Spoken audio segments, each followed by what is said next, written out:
All right, mate. I see that you're ready and raring to go with the podcast on the floor of your bedroom and me in my chair. So it doesn't get any glitzy than that for our dinner parties. So just wanted to kick off really, following on the first episode of Look Who's Coming for Dinner. We've gone through the centuries and picking our guests out. Now it's back to the current period. So I'm going to kick off, mate, on who's coming to dinner, my gaff, in terms of the five guests that I've chosen. In no particular order, there'd be Sophia Loren, Ricky Gervais, Boris Johnson, Brian Cox, and Nigella Lawson. How about you, mate? Who's coming over for dinner? Hi everyone, I've got Tim Peaks coming over, Sarah Marquez, David Munoz, Sir David Attenborough, and the man of all one lines, Clint Eastwood. That doesn't surprise me. Ever since I've known you, you've been a fan of Clint. So yeah, I guess he's coming for dinner. So I'm going to kick off with Sophia Loren. I've been a fan. Love all things Italy, which kind of made my choice quite easy for me in terms of the food, the history, and the country. So Sophia was an obvious choice as my first guest. Serving a lobster tail spaghetti, nothing but the best. The reason why I chose Sophia was for many reasons, one of which was the impact that she made as an actress, being the best export that Italy's ever produced on the acting side, and that she would inject that whole Hollywood golden glamour to proceedings of the dinner party. So Sophia was, one of the most beautiful women in the world. She started her acting career actually after winning a beauty contest at the age of 14. And she actually won 6 David Di Donatelli awards for Best Actress, giving her the record as the woman who's won the most of these awards, and the Honorary Academy Award and 5 Special Golden Globes. So she basically in the 1970s thought, right, that's it. I'm really done with the big kind of acting career, and took a break from it all to concentrate on having a family in the 1970s. And she didn't quite reach the same kind of pedigree as she did prior to that. But some of the iconic films are, for me, The Fall of the Roman Empire and El Cid with Charlton Heston. But it wasn't always one way with Sophia. In 1982, she was convicted. I don't know if you know this, mate, but she was convicted of tax evasion and given a 30-day sentence, which Wow. she only served 17 days, but still, that's quite something. It surprised me when I found that out. So, questions to Sophia. My first question, as I couldn't help but ask this one, how did she feel from being an iconic superstar, megastar, Queen of Italy, to ending up in a grotty Italian jail? Second question, which male actor did she enjoy acting with the most? Was it our Charlton Heston? And the last question, did she have any regrets for largely stopping her film career early in the 1970s? And does she think Hollywood glamour is better or worse now? Wow, great questions, Johnny. Who knows what she thought when she sat in that grotty jail? But for a lady of her class, it was clearly a place she didn't want to be. But, when it comes to the whole Hollywood glamour and starting a family, I think that all goes hand in hand, Johnny. I'm sure from what I've read about her, it was all about being able to start a family and give her time to her family and not get caught up in that whole Hollywood glitz of traveling away and this, that, and everything else, and not being there for a family. But in terms of what actor, Charlton Heston, what a great guy. But I put it to you, Johnny, that back in 1958, it was known that she had an affair with the very debonair Cary Grant. So maybe Cary Grant was the man that she most enjoyed working with. Well, Who knows? who knows? While the cat's away, the mice will play in it, and maybe the mice played in this instance. And after all, it was Kerry, the leading man amongst all others. What about you, mate? First guest coming in. Well, I've got Tim Peaks coming over for a bit of gambas. For those of you that don't know what gambas is, it's prawns, and Spanish love prawns. So I hope Tim enjoys the way I've cooked it with a little bit of garlic. Did you cook it or did your wife cook it, considering she's Spanish? Me, always me. Men are the cooks. Wow. Oh, better not say that too loud. Yeah. So, so yes, right. So Tim's sitting here enjoying a glass of wine with my wife sitting over there in the corner. And let me tell you about Tim. So Tim Peakes, 48, British major in the Army Air Corps, but most known for the fact that he was the first British European Space Agency astronaut and the second astronaut to bear the UK flag. Tim was the man that went off to the International Space Station and back in 2016 did that very famous Happy New Year speech broadcasted by the BBC. So I would love to just ask Tim about what it was like in space, because he also did the first spacewalk outside of the International Space Station for a British astronaut in space, which is a wonderful achievement. And I just wonder, what was it like looking back down on all of us on the big blue planet? Don't you think it would be a bit of a come down for you, considering after your other dinner party, speaking to Neil Armstrong and going to the moon? So you've gone from the moon to then speak to Tim. You know, it's would it feel like second best, or will you still be very interested in what he's got to say after Neil's been around at your gaff? Well, at the end of the day, I'm sure that Neil Armstrong and Tim Peakes would have some fantastic conversations. But at the end of the day, Johnny, it's all about what's current. Yeah. And I want to know what's next. I want to know what's next on the agenda. I want to know, where are we going to go moving forward? Are we going to try and explore a little bit further out? I'm sure Tim might know a thing or two about what's going on behind the scenes in terms of space exploration, or whether there's another trip back to the International Space Station. Absolutely love hearing about our achievements and where we're going to go with it. But also, I'd love to ask Tim, what was it like learning Russian? Because apparently that was the hardest bit for him. He learned Russian, Johnny. You had to learn Russian to fly that rocket. I don't know about you, but I'm pretty poor when it comes to languages. And if you said to me, Rob, my life is in your hands, you've got to fly this rocket and you've got to learn Russian, well, you might as well forget about it, Johnny. Make sure you got your seatbelt on, because we're not going to go anywhere too fast. Absolutely, mate. We barely speak English well. So speaking Russian.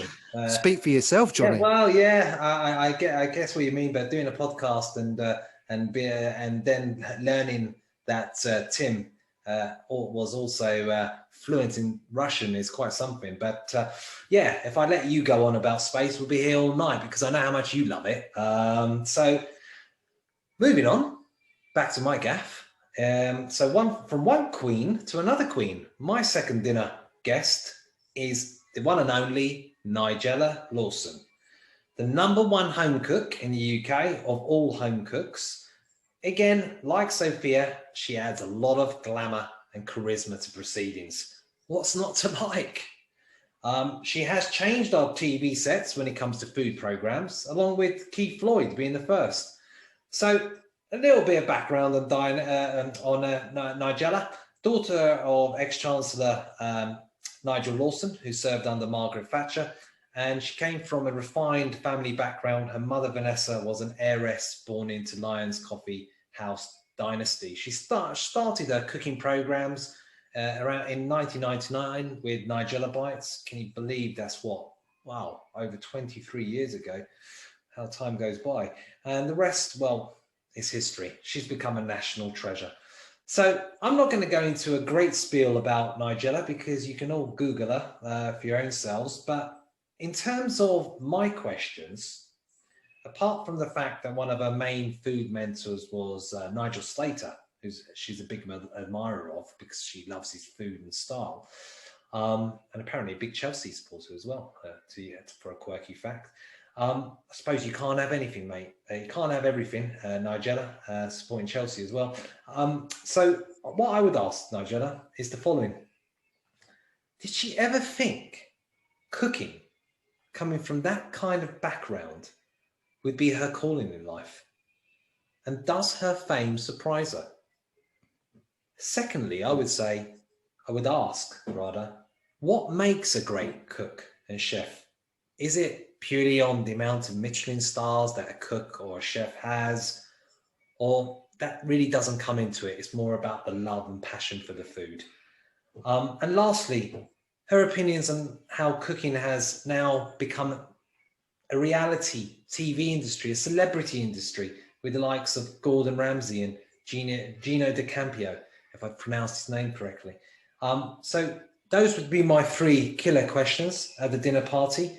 Over to you. Fantastic questions, Johnny.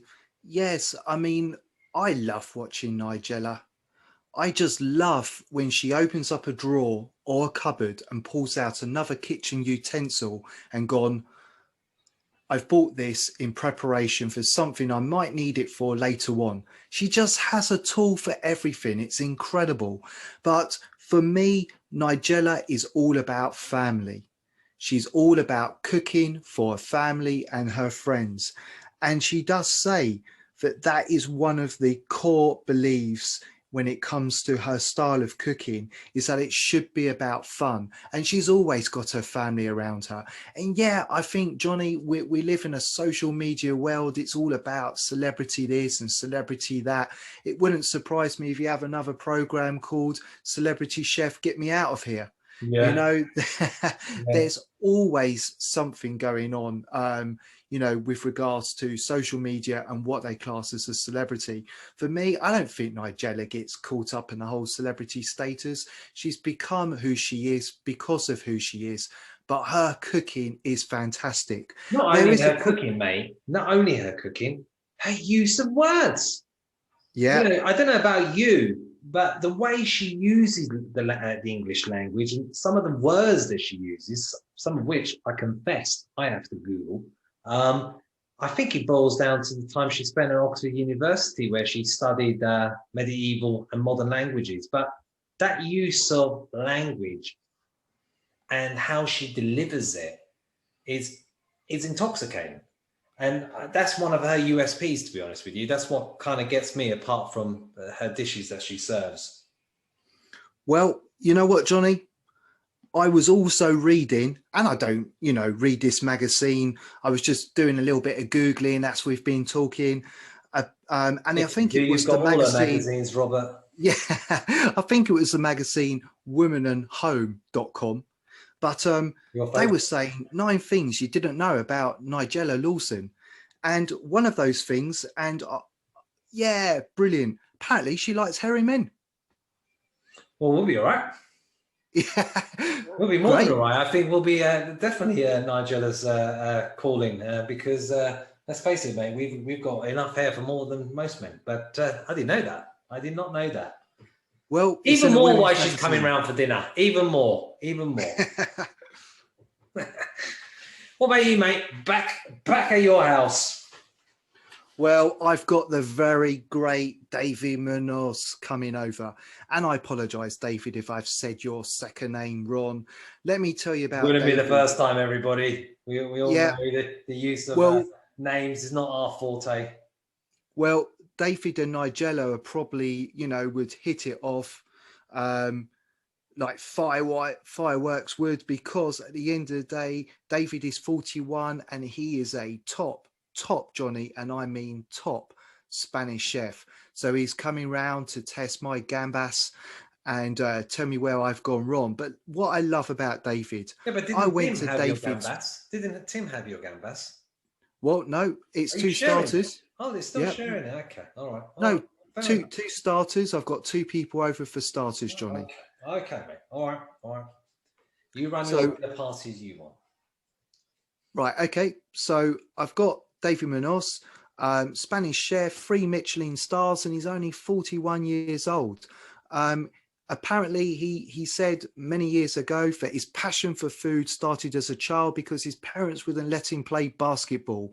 Well, you know what? He has become a fantastic chef.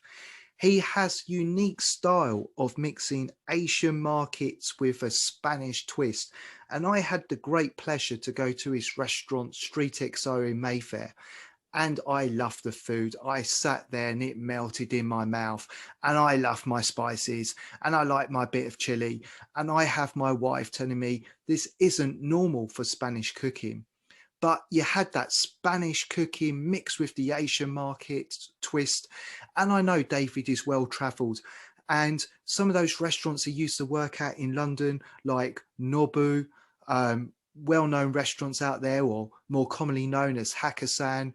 You know, I'd love to ask David what inspired him to mix Asian food with Spanish food. What made him do that? I know that he had a great laugh and he was inspired by Abraham Garcia from his Madrid restaurant, Firidiana. But I just love to know what inspired David. Second question, I only had to read the other day, and I cannot believe it, and I'm in shock because of the pandemic. Street XO is closed down. What a shame. What a shame. Yeah. Restaurant has closed down. It's another casualty in the city of London, as many other restaurants have probably gone the same way elsewhere in the country and around the world. So I'd love to ask David, what's he going to do next? Is he going to just carry on managing those restaurants in Spain, or is he going to open up something new here in, you know, England? Well, I feel like I've been to that restaurant because I remember you texted me how nice it was, and you were giving me a running commentary in your dinner at David Minossi's restaurant. So I was in there. I was there with you in spirit on how nice it was. But you're right. What next?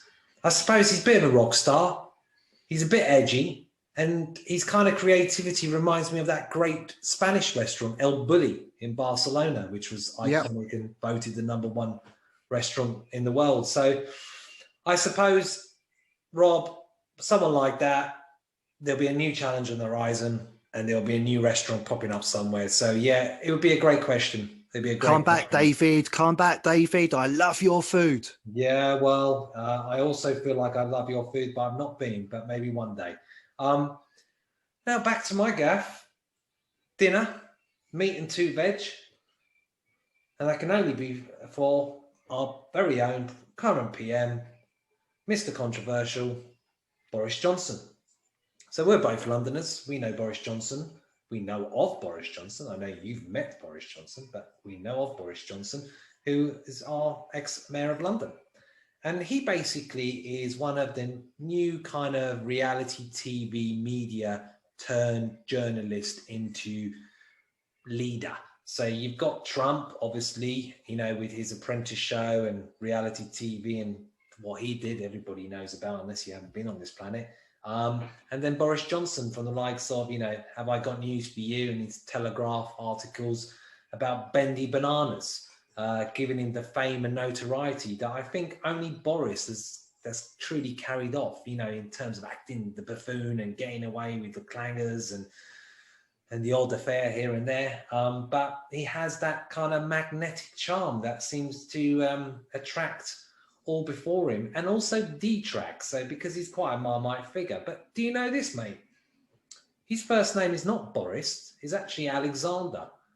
And if you think about it, I did not know that. Yeah. He cultivated Boris. And do you know, if you think about it, really, politicians around this planet, there's not many that's just known only by their first name, Boris, but he's one of them, if not the only one. So he was born in New York. He claims to have had the United Nations running through his ancestry and genetics. Every nationality has been through his gene pool. His father is a former turned EU politician, prolific book writer. And speaking about celebrity, Get Me Out Here, I think he was on that show. I think he did rather well in that show. But he's amassed a fortune and managed to sell one of his pads for 11.5 million in Mayfair. So not too bad, mate, not too bad. But basically, Boris came from a privileged background. His mother is an artist who suffers Parkinson's. And he went to Oxford, but never got that first degree that he wanted in the classics, whilst his nemesis, his great nemesis, David Cameron, did. So he's our Teflon man, where no scandal or crisis ever seems to stick. And he has the ability to overcome most things. So why did I invite Boris over to my dinner party?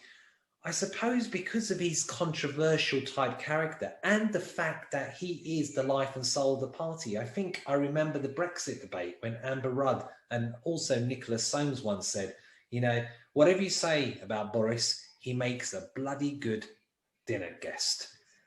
So I think he would inject, you know, the kind of banter. He'd be throwing some knowledge about the classics, about the ancient history. He probably would have loved to be more in my other dinner party, to be honest with you, mixing with Julius Caesar. But he's, you know, he's also one that I would also inquire about, you know, his kind of antics. I think he's fathered like 5 or 6 children by different women. So he's a colourful guy in every sense of the word.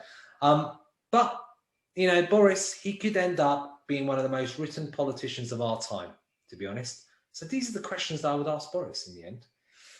If he knew what he knew today, that his premiership would be under the greatest health crisis since the Spanish flu, in the pandemic we're all going through, which nearly cost his life. You know, he ended up in ICU. Would he have still gone for it? Despite that overriding ambition, which I think his sister Rachel Johnson once said, he wanted to be king of the world. My second question would be, was it really true that he wrote 2 articles, one for Remain and one for Brexit?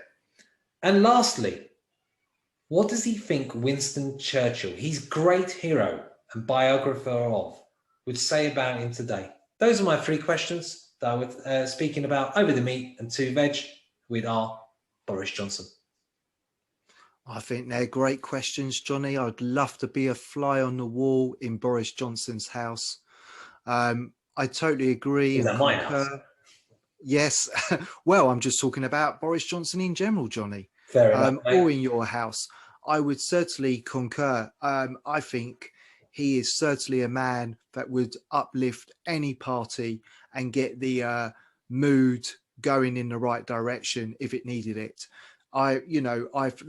As I said to you previously, I met Boris Johnson for a very, very small duration of time.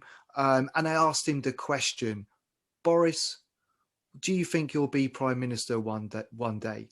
He probably wouldn't remember who I am, but he might remember that question being asked. But he's probably been asked that question a million times back in those days. But that was in the run-up to Brexit.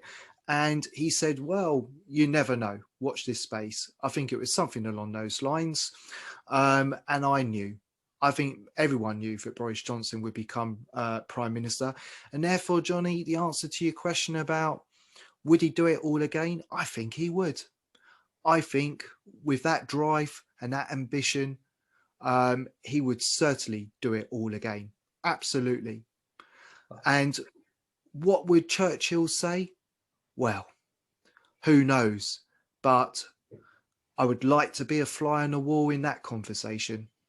You certainly like to be a fly on the wall in many conversations, but I agree with you. They're who wouldn't? Yeah, it's true. Who wouldn't? It's food for thought, excuse the pun. But yeah, I'm quite pleased to have him at my dinner party because it would be interesting to say that way. What do you think Churchill would say? Churchill, obviously, is just an opinion like us all. I think he would have a certain admiration for how he is in terms of personality, i.e. his charisma and his ability to captivate an audience, because he's a great campaigner. He's a great, Agree. And he's great at writing a speech and knocking out a joke or 2. Whether he would question his fortitude of character, I mean, it's like chalk and cheese. If people's listening out there, might be screaming at us because you're comparing a great wartime leader with Boris Johnson. But some say we're all going through a war. It's just with an invisible enemy, with the pandemic, just not with troops on the ground. So before we go too dark and deep, let's refresh it. Let's move over to Rob's Who's next? Right. Well, it's dinner time, and I've got Sir David Attenborough sitting here. If you don't know who Sir David Attenborough is, go and Google Sir David Attenborough. But I'm absolutely sure every listener listening to this and any listener listening to this around the world will know who Sir David Attenborough is. He's 94 years old, Johnny, still going strong, as we know. And just recently on Netflix had his program about his personal witness statement about where he sees the world is going. I love David Attenborough for everything that he stands for. I would want to talk to David Attenborough about the planet, about the issues, and about where he thinks things are going. I know he said where he believes things are going, but I want to know what he thinks life will be like on this planet in 100 years' time, or what life could be like on this planet in the next 20 if we do something about it. I want to know more about it. I want to sit down and have a chat. But also, I want to talk to him about all those great adventures he had, in the jungles, in the deserts, islands and the sea. Incredible man, incredible life. And the fact that he's still got all his own hair, which I'm envious about. I've still got mine. Yeah, well, still got most of it. At 94, I would just like to sit down and have a chat with him. But one funny thing about David Attenborough, he's one of these great personalities. He's got that voice, which is absolutely, you're mesmerized by his voice. And when he applied for a job, Johnny, back in the 50s to the BBC, first of all, he got rejected on his first application. And then when he did get a job working for the BBC, apparently the person that was in charge, quite high up, I believe her name at the time was Mary Adams, said, or initially tried to discourage Sir David Attenborough from actually appearing on TV because she thought allegedly his teeth were too big. I mean, how crazy is that? So I'd love to ask David Attenborough, what would he say to Mary Adams today, considering he is one of Britain's greatest national treasures? What a legend. No one can speak highly enough of him, to be honest, but what a sliding doors moment, eh? If she had her way, us, the country, wouldn't have had him on our, such an impact that he's made to our programs, our TV sets, to the environment, to the climate debate, to the animal kingdom, you name it. But absolute legend, yeah. I must admit, I would also like to hear a thing or two of what he has to say. My guess is not quite as legendary back at my house, but he certainly would crack a joke or two, and if not, maybe even sabotage the dinner party. So my next guest is Ricky Gervais. So I chose Ricky because I think he mixes intelligence with humor. Why do I say that? Because a lot of Ricky Gervais's humor is about, observing kind of society, human behavior, and then making light of it and mocking it. So let's face it, let's get real. The reason I invited Ricky is because I love The Office, and his whole thing with David Brent, well, for me, is legendary. It's absolutely legendary. And The Office, for those of you who've ever watched The Office, who's ever worked in The Office, it was one of those iconic programs that when you go into work, you'd be relaying it back to your colleague. And it was more funny when you were telling the story of The Office and David Brent than sometimes when you were actually watching it. So that really was largely my focus because of being such a great fan of The Office. But he was also good friends with our very own English teacher back at our school, Mrs. Ball. Prior to the day, but it was prior to these days of his big breakthrough. But he was friends with Mrs. Ball, our English teacher. I remember that. It's stuck in my head. Probably one of the few things that I was paying attention to in our class. But most iconic moment for me is, apart from The Office, he's done other big career highlights. For any of you that have watched his hosting of the Golden Globe, some of the cutting edge humor that he had to Hollywood. I think he did a record 5 times presentation of it. But his jokes around Mel Gibson, let's put it that way, pin you in stitches. But I've chosen Ricky as well because I think he would also inject some kind of intellectual debate to proceedings whilst cracking jokes in amongst everything. But the reason I would ask Ricky around as well would be some tips on podcasting. People out there might say you need some tips you do on podcasting, but his podcast, which was aptly named the Ricky Gervais podcast, is still in the Guinness Book of Records. Did you know that? Yeah. No, I didn't know that. Most downloaded podcast in history, apparently. Well, he is the great Ricky Gervais. I mean, come on. I mean, I need to go and have a listen to that one, Johnny. Yeah, I mean, you've elevated his surname, Gervais, but whether you call him Gervais or Ricky Gervais, whatever takes your fancy, he's at my dinner party to give you and I some needed tips on podcasting. But he's also been voted in the Telegraph as one of the most top 100 powerful people in British culture. So what would I ask Ricky? The following questions, really. After his earlier failures in with his show and attempted music career, for all of you that don't know this, Ricky actually managed a pop group called Suede back in the 1980s. And then he decided to cut off Suede and go out on his own as a duet. And he had a top single, apparently, mate, of all places in the Philippines. They seem to have... How funny. Yeah. It sounds like a sketch straight out of The Office. Yeah, apparently the song was called More to Lose.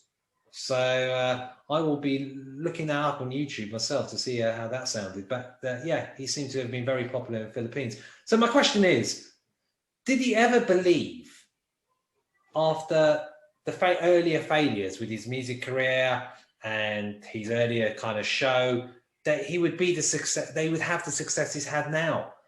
Second question, what made him decide on comedy? And how did he meet Stephen Merchant, his great co-author of The Office? And lastly, I have to ask, would The Office be his most proud achievement to date? Those are my questions. Great questions, Johnny. Who knows about The Office? I mean, I found The Office incredibly funny. I know the Americans try to do their version and it, nowhere near the British version. I will never forget that clip when he was asked to do the motivational speech and he ran into that room with that big ghetto blaster on his shoulder and he put it down. He's like, hey, if you're a loser, get out of here. And he was just absolutely brilliant. But there were some other very notable characters within his sketches that have gone on now to do big TV film productions as well. So I probably say The Office probably is his greatest achievement because it also launched the career of so many others from The Office. But I love his drama, Afterlife as well, and some of his films are just funny. He brings that real raw British humor back to American films, and it's interesting because he's a writer, he's a producer, he's a director, Johnny, and especially when you look at the kind of American movie type characters and their actors and their actresses, that film Special Correspondent, where you got Ricky Gervais in it, with, I think it's Erica, what's his surname, who played Batman. I don't know, mate, actually. No, it escapes me. But Ricky was brilliant absolutely brilliant in it. And you sometimes ask yourself the question, Crikey, you know, America's changing, because years and years ago, having somebody like Ricky Gervais in your movies in America probably wouldn't have taken off, but those films would be nothing without him. So I think he's so funny, and I he's agree with you. incredibly clever. Yeah, he's very clever. I would say comedy-wise, Afterlife series, yes, but film-wise, I think he's a bit of a flop for my taste. And the comedy side, his stand-ups, The Office, everything else, I totally agree with you. But nevertheless, we both are in agreement. He is an undeniable talent. Um, That's it. Eric Banner. I knew it would come back to me. mate, Eric Banner and Ricky Gervais, those two together, unlikely in the sense that you would have probably never put Ricky with Eric Banner, but they work, and they work well in that movie. It's a funny film. thanks, mate. I wouldn't have been able to sleep without him, that bit of a Go uh, and watch it, Johnny. It's a funny film, and you'll I, see I what will. Ricky brings to that movie. I would. I will look into it, mate. I will look into it. But it's a Now, great British sarcasm. yeah, yeah, and you know, it's not missed on us either. Now over to you. Well, I've got none other than Clint Eastwood, the man with all the one lines. I love Clint Eastwood. I don't think there are many people out there that would say that they don't love Clint Eastwood and his incredibly famous one lines. I mean, let's talk about Clint, you know, 90 years old. And he is a man of the ladies, Johnny. Off stage, on stage, it is well documented that Clint Eastwood has probably dated some of the most beautiful women in Hollywood. He's had leading ladies as girlfriends. He's been known for his intense relationships off stage. He's been known as well for affairs, and all sorts of things have gone on. But Clint is not a classically trained actor, but he has become one of Hollywood's greatest actors, and not just an actor. He's involved in music. He's a very talented director. And when he started off, Johnny, just like Sean Connery in My Last Dinner, he had been a lifeguard. He had been a paper carrier. He had been a golf caddy, a firefighter, fighting forest fires. Clint has done it all, you know, and yet he is so known for those spaghetti westerns of the 60s. I believe it was Rawhide that actually launched his career as an internationally acclaimed actor, and then he went on to do all of those great western movies like A Fistful of Dollars, Man with No Name, and then the brilliant Dirty Harry movies. And do you remember that very famous line that he always said?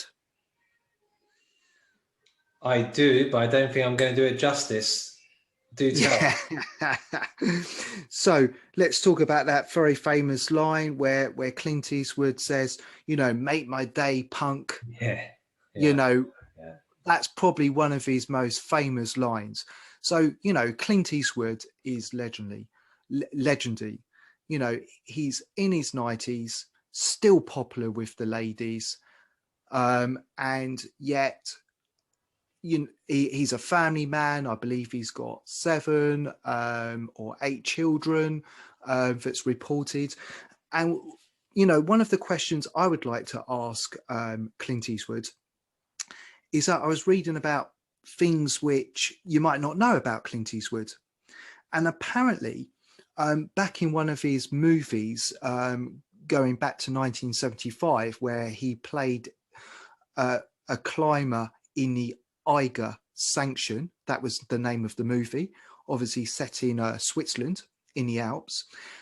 Tragically, somebody on the film set lost their life, a man called David Knowles, and they were going to cancel the film.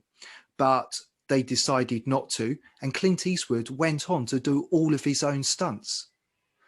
And I would love to ask him, what did that feel like? Because one of the most famous scenes in that movie, Johnny, he was hanging from a rope 4,000 feet in the air, and he cut himself free to allow the rescuers in the movie to rescue him. Yet he did all of this himself. So what was that like? He did all of his own stunts, climbing a mountain in Switzerland. It's crazy. Bloody terrifying, I would say, from my perspective. Just imagine Yeah. that. I hate heights. Cutting yourself, what, 4,000 feet, did you say? Yeah. It was obviously a scene in a film, but he did his own climbing. And apparently people were a bit unsure about whether he should be doing these stunts, but he did. I mean, there aren't many Hollywood actors that would actually go, yeah, okay, put myself up there, when actually, tragically, somebody's already died on the film set. I know Tom Cruise does a bit himself, but it's not in that league, is it? That's all. He did all of his own stunts, but Johnny, you know, fascinating guy, colourful guy, you know, over 60 years in the industry, and still absolutely has it with the ladies. I mean, at his age, brilliant. It is brilliant, and it carries on a theme for you. You like your strong men, Sean and Clint, and your ladies' men. Well, I just think that Boris Johnson sitting down with Clint Eastwood, I'm sure they could have a conversation or two. Yeah, I'm sure they might be able to struggle to remember you know, how many kids they've got, a father between the two of them. But yeah, it could be interesting. Let's put it that way. But great guest. Great guest. Well, I'm moving away from the world of Hollywood and now moving into my own world of the universe and space in my dinner party, and that's our very own Mr. Brian Cox. So I've been fascinated by this guy. He basically has brought the universe and astronomy to our TV screens. He seems to effortlessly you know, translate physics to the average man, a bit like how Roger Federer plays tennis. It's incredibly mind-blowing the way he can articulate physics and the way he communicates it to all, you know, people watching TV in front of him. So it's just I find it incredible anyway. So my favorite programs, I've loved his work, is The Wonders of the Solar System, Wonders of Life, and Stargazing Live with Dara O'Brien. I mean, that is something actually. A Night with the Stars is something I really wanted to get a ticket for. My wife said to me, "Oh, you know, I managed to get you. I was going to get you a ticket for A Night in the Stars, but I didn't get it in the end." So you can see how that went down in my household. Yeah, I just think he's just unbelievable. And do you know, going back to your guest, that he was described, Brian Cox, as the natural successor to David Attenborough and Patrick Moore, because he was the original kind of knight in the sky, wasn't he? Patrick Moore, he was kind of an eccentric character. But he's got apart from having a PhD in physics and astronomy, he's been an author and co-author of 950 scientific publications. And he's also had a former career in music. He was a keyboard player for the British band Dream and Dare. So what would I ask Brian as the kind of after dessert drinks are flowing, you know, Ricky's cracking the jokes, we're all sitting there with Nigella's inspired white pavola going down a treak. So I would ask the following: what is your greatest love? Music or physics? Secondly, why does he think that quite a few notable scientists and physicists have had music backgrounds? And lastly, Brian, do you think we'll ever be able to go back in time? Brilliant. Well, I wish Brian had come to my house, because he could have sat down with Tim Peaks, or at my last dinner, talked to Neil Armstrong and Sir Arthur C. Clarke. I mean, Arthur C. Clarke would have had some brilliant conversations about the future with Brian Cox. But Johnny, I think Brian Cox was nicknamed Pop Idol to Science Idol. What a great guy he is. He has a very, very interesting way and intuitive way of bringing science to the masses in a very easy to understand format. I wanted to go to that show that you were talking about. I would have loved to have gone to that show. You should have He gone. really does break down science, and I think he'd be a great um, successor of Sir David Attenborough, etc. Brilliant. But the whole music thing, I love that. I mean, come on. Most of these very intelligent people, they're all a little bit eccentric, aren't they? They They've all are. They are eccentric. creative backgrounds. And don't you think he looks bloody young? Yeah, incredible. Yeah, You know, if you look at him, he's what, in his 50s, isn't he? yeah. What's his secret? Brian, what's your secret? I think he does a little bit of plastic surgery, I think. Maybe. I don't know. But he denies it. Allegedly. But great question. Brian, what is your secret? I'll say one thing, Johnny. I would love to be able to go back in time. And if he comes up with a way, that we could, I'll be the first signing up for that. Mate, I'd make sure that you're the first signing up for that. What about you, mate? What's happening around your gaff? Right. Well, I've got Sarah Marquis here. Love a bit of exploring. Who doesn't? Love a bit of traveling. And when people say, oh, I've done a little bit of traveling, Johnny, and I've gone for a 2-week holiday somewhere, you think, come on, you haven't done any traveling. No traveling like this lady has. 48 years old. She's published several different books, but back in 2010 to 2013, she walked 20,000 kilometers from Siberia through the Gobi Desert into China, down to Thailand, and then by boat to Australia. She got National Geographic's Adventure of the Year. She's done loads of other things as well, like walked 500 miles through Kimberley in Western Australia. She's hiked the Andes in South America for 8 months back in 2008, and she's 48. So I'd love to ask her, what is her driver? What makes her want to do that? I love traveling, but she's done it all on her own. And at times, Johnny, there was very little human contact. So I would love to know, what did she do to keep herself sane for all those hours, all those miles that she was walking when it was just her and, impressively, a cart. She pulled a cart along with her that had all of her supplies and her clothes, and I believe this cart was, a good £120. So she's pulling that as well. What's her motivation? How did she keep herself sane? And also, what was her scariest moment on those journeys? That's fascinating. You know, I'm just exhausted listening to it. I mean, that's just incredible stamina, incredible bravery. I mean, let's think about it. In some of those parts of the world, you and I, or most people, would have serious reservations. But to be by herself, she sounds like a very strong, capable woman. But still, that is real, going into the unknown. So didn't she also climb the Andes? Yeah, 8 months. And she's done other things, kayaking and canoeing, you name it, she's done it. So I'd love to say, Sarah, what's next? And also, yes, there might have been scary moments, but what were your most exhilarating moments?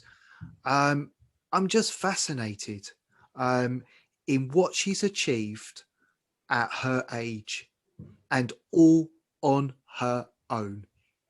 So did she have like her mobile or anything like that to keep her company, or, social media even to tweet what she's doing? Possibly, Yeah, because that would be but just like, if she did that, totally cut off from everything. I mean, that's something, isn't it? That really is, actually. that is, and I would imagine, Johnny, there were probably some parts in the Gobi Desert, etc., where you're not going to get a mobile phone reception, are you? You're No, talking satellite phones at the very least. yeah, and a filtered kind of Instagram image wouldn't be top of your thoughts either, would it? Really, to be honest, to be surviving and by making sure that you had the basic like water. But fantastic stories. Mm. And, I love people like her because the stories that she can tell, they just make me envious. And isn't it, to all good dinner parties, it's all about your stories. It's about the stories. It's about the jokes. It's about the banter. And on that note, I hope you've enjoyed Look Who's Coming to Dinner, Part 2. Until next time, see you later.